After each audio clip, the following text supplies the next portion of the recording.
Hey everyone, Scott here to discuss The Sum of All Fears, starring Ben Affleck, Morgan Freeman, James Cromwell, Philip Baker Hall, and Bridget Moynihan, as well as Kieran Hines, directed by Phil Alden Robinson.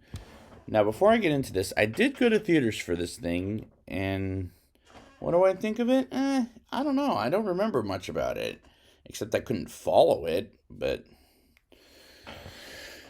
let's get into the movie, shall we? 29 years passed from 1973, when we were at war with Russians, and U.S. President J. Robert Fowler, played by James Cromwell, realizes there's a drill and dispatches CIA Director William Cabot, played by Morgan Freeman, on an inspection tour of Russian nuclear sites according to the terms of the Start Arms Treaty. Meanwhile, in Langley, Virginia, as we meet a young analyst named Jack Ryan, played by Ben Affleck, who, after Harrison Ford, should be older and isn't really for the part, and he isn't really right for the part, to be honest with you. And this supposed to be a reboot? Because I can't tell. A neo-Nazi group meeting occurs in Vienna, and their leader, Richard Dressler, tells his men to go to war with the Americans, as I don't think I understand this plot very well, as this makes The Hunt for Red October a much better movie. The next morning, Jack is lazing in bed with his girlfriend, Dr. Kathy Muller, played by Bridget Moynihan, when he receives an emergency phone call from work as President Zorkin has dropped dead. And I'm not sure which president that is off the top of my head, and he learns the bad guy is Alexander Nemerov, or so I'm led to believe, played by Kieran Hines. As he meets CIA Director Cabot, gets Jack in a room where he can't talk, and Cabot unexpectedly orders Jack to accompany him on the trip to Russia.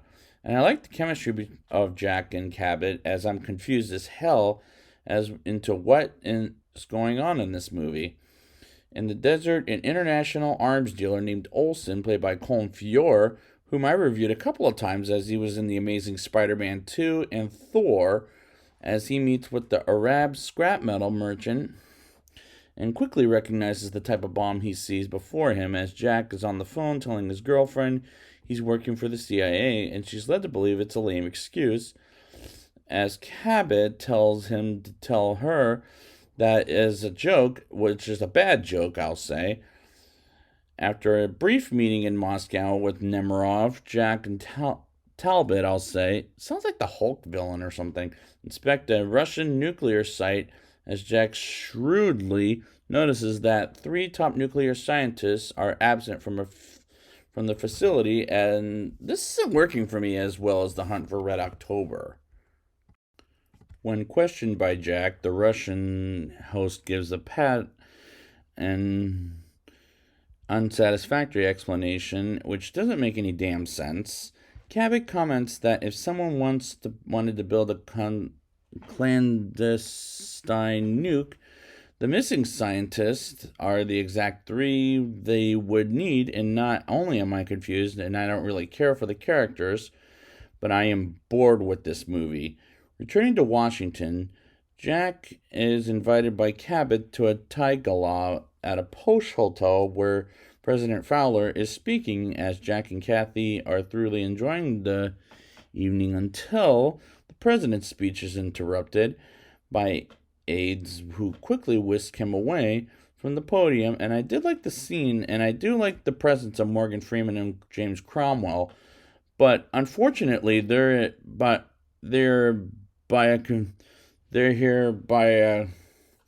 surrounded by a confusing script, and as it's not a bad script, but it's a confusing script, with some bad lines being said by these actors.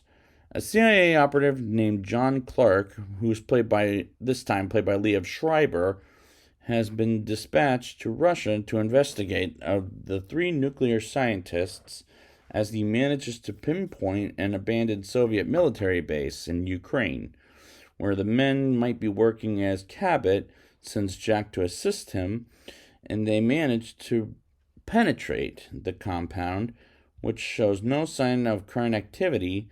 Once inside, they discover that the entire nuclear team has been murdered, which is very weird, and I'm lost at this as this movie is very pointless for the Jack Ryan series, I'll say. There is also clear evidence of nuclear weapons activity, but it looks as if the finished product had already been created and shipped. Jack asks a colleague in Langley to track down recent shipping activity from the area, and he reports that a large crate was indeed picked up and sent to Kiev to its final destination by air. That destination was the part of Baltimore. And why should I care at all? This movie is absolutely boring and the shots aren't that spectacular. At a dockside warehouse, one of the Drazier's true believers uses a forklift to load the refrigerator-sized crate onto a pickup truck as the deadly cargo is delivered beneath Baltimore's NFL football stadium, where it is uncrated and revealed to be a cigarette vending machine with a small nuclear weapon concealed inside. President Fowler is scheduled to attend a game at that stadium later in the day, and I thought, oh crap.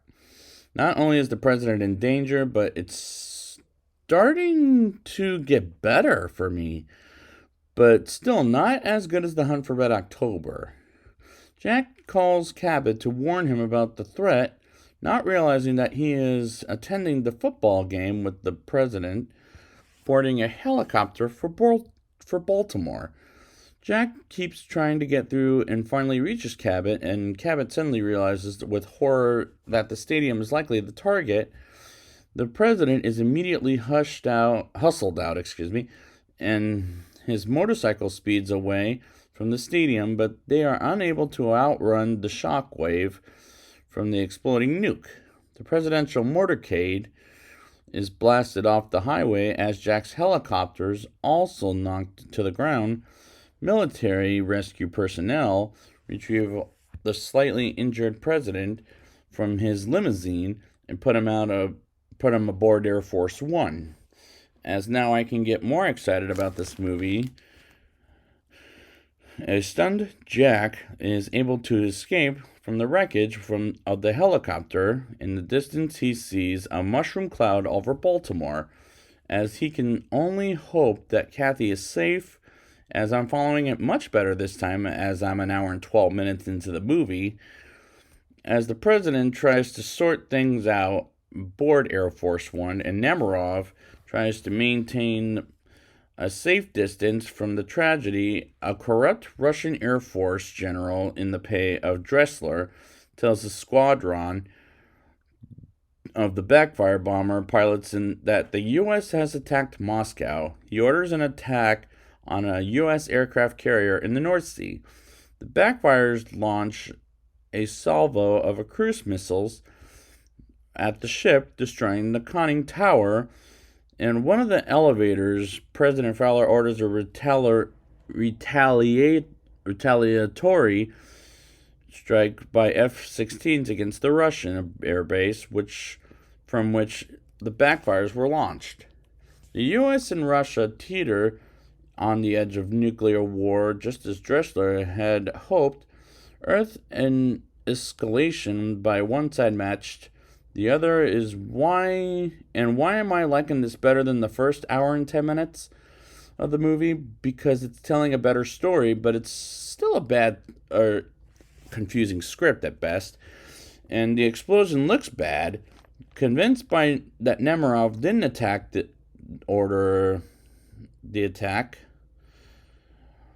Jack urgently requests a soil sample from the blast site, and analysts conclusively proves that the plutonium come from a U.S. nuclear processing facility, not Russia. Jack manages to locate the mortally injured William Cabot, who suggests that he enlists the help of John Clark in tracing the bomb's origins, I meant to say. Cabot then expires, and Jack, before leaving, takes a plastic bag holding Cabot's effects. And why did they have to kill Morgan Freeman off? Why? He deserves better than this movie, in my opinion. Clark in the Middle East learns that the plutonium was provided to Israel in 1968. He tracks down the Arab scrap metal dealer who is dying of radiation sickness. The man tells that he sold the bomb to Olson. The arms dealer, a CIA hacker, is able to penetrate Olson's computer and link to Dressler. And I'm beginning to be rather entertained at this point. Racing against time as missile silos are opened and strategic bombers are launched. Jack gets a policeman to drive him to the Pentagon, which was rather convenient. Using Bill Cabot's pass card, Jack makes it in the National Military Command Center. He convinces the Air Force general to send the message directly to Nemerov, explaining Dressler's plot and begging him to stand down. Only 30 seconds before the missiles launch, Nemerov backs away from Armageddon, and it almost feels typical of Philip Baker Hall to play a guy who doesn't listen to the protagonist. As I don't really like the protagonist, and I'm not rooting for either character at this point. A few weeks later, as President Fowler and Nemerov are signing a new arms reaction treaty as a series of actions around the world avenge the unforgivable plot that nearly led to World War III. In Damascus, John Clark enters Olson's apartment and slits the arms dealer's throat. In a snowy Russian forest, KGB assassins run the rogue Air Force general to ground and shoot him. And in Vienna, as a panicked Dressler tries to escape his fate, a bomb destroys his car. A fiery blast with the mediocre way to kill off the bad guy of the movie. The movie ends with Jack and Kathy having a picnic in front of the White House, and the man comes up to congratulate them on the engagement, and the climax was better than the first hour and 10 minutes of this movie. Now it's time for the rating. I'll give this movie a 5.3 out of 10. I personally don't think Ben Affleck was right for the role of Jack Ryan, and I don't like the protagonist of the movie, which is Jack Ryan himself. The first 1 hour and 10 minutes of the movie was super boring, but after that it got more interesting as a movie. The script is badly written with some bad dialogue, and this is why I'm giving it a mild recommendation as much as possible. But at the end of the day, the movie was alright, but not great. So I'd like to thank you guys for joining me, and next time I will be back with Jack Ryan's Shadow Recruit. And until next time, sorry, Mr. President, I don't dance.